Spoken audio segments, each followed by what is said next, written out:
Hi everyone, this is Devansh Chaurasia. Welcome to the channel When I Speak. A marine biologist once said, "In every carving beach, in every grain of sand, there is a story of Earth." Sand. What comes in our mind when we say sand? The desert, Sahara, Thar, or the vast deserts in UAE. But this is not the sand what I'm going to talk about today.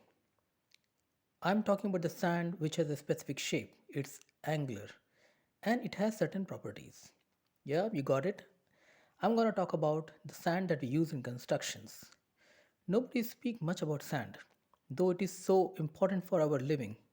In fact, there are just two things we use more than sand: air and water.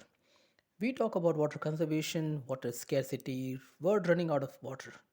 But we don't talk about world running out of sand. We might actually running out of sand. And this is one of the greatest sustainability challenges in 21st century. Well, what's wrong with sand? Most often, sand is just the decomposed rocks. Rocks that move through all sort of places through winds, rivers, stream, gravity, waves, tides, and they break into tiny pieces. And in time, they break up so much that they are nothing but the fine deposits of quartz and feldspar. This is what most people think of when they think of sand. Well, there are various different kinds of sand: black sand from volcanic material, white sand, and some exotic uh, variants of sand. Let me give you an example like the famous white sand beaches in Hawaii. These sands are actually the poop of parrotfish. The fish bites and scraps the algae of the rock, that coral with their parrot like beaks, grind up the inedible calcium carbonate reef material in their gut, and then excretes it as sand. Parrotfish can actually produce hundreds of pounds of white sand each year. So if you are lying on the sands of Hawaii, you are actually lying on the poop of fish. But whatever sand we think of, it is not infinite. Let's talk about the sand that we need for building materials: asphalt, glasses, silicon chips. It is hard to believe that we are running out of it. And the bigger problem is, like gold or oil, we do not have exact estimate.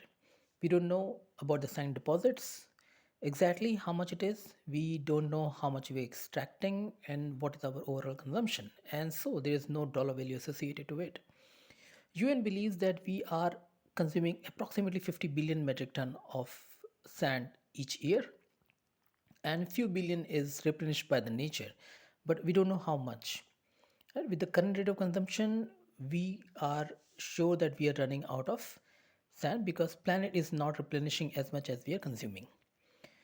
The biggest reason why we are running out of sand is urbanization, construction, concrete. And as more and more people migrate from rural area to urban area, we will need more sand for the construction.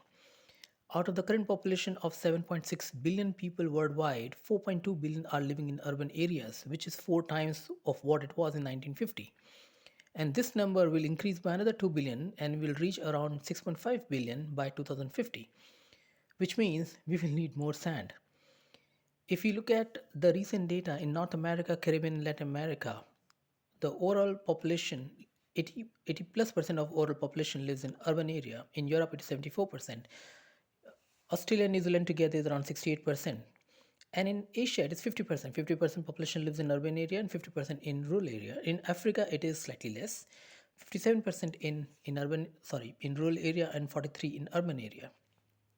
Now, if you look at these three countries like India, China, and Nigeria, where there is a population boom, together these three countries will constitute 35% of the overall world's population growth between 2018 to 2050 for the urban population only.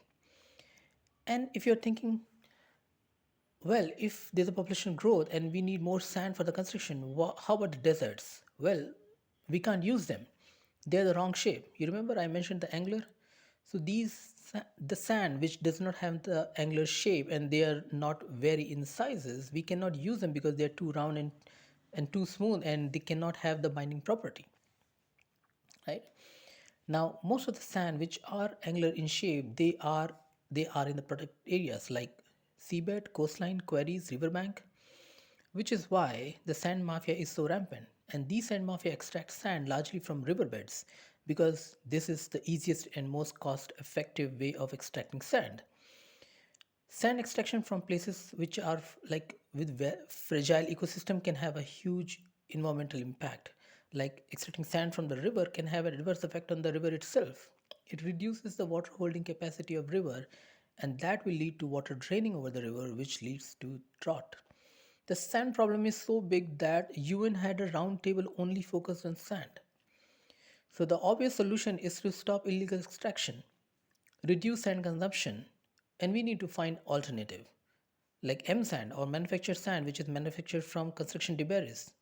We might want to use woods, but wood, right? It comes from cutting the trees, which we do not want to do today. We need to find out more alternatives. Until then, we should just hope that the world doesn't run out of sand. Thank you, everyone. This is Devansh Chaurasia signing off. Until the next time when I speak.